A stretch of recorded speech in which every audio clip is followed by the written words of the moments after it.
Siz kaldırın badələrin, nəbi sağlıq deyəcəkdir. Təbəssümlü baxışların vurğunuyam mən əzaldan.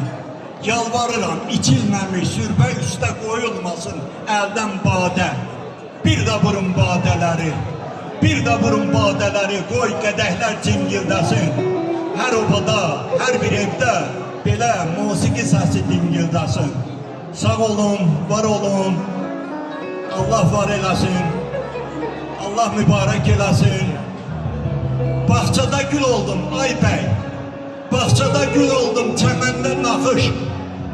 Dağlarda qar oldum, göylərdə yağış. Qarışdım çeşməyə, töküldüm çaya. Sizi təbrik üçün gəldim bu toya. 100 il əvvəl də gələ bilərdim, 100 il sonra da gələ bilərdim. Zamanı başqa cür bölə bilərdim. Gəldim siz toplanan həftəyə, aya. Sizi təbrik üçün gəldim bu toya.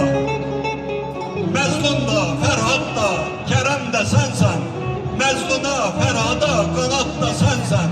Şükür olsun Allah'ın verdiği paya.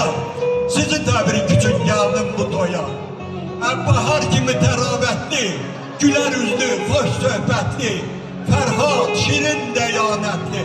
Ay sevənlər, xoşbəxt olun. Bəy, gəlinlə qoşa dayan. Qoy sevinsin ata, anam. Deyim sizə candan yanan.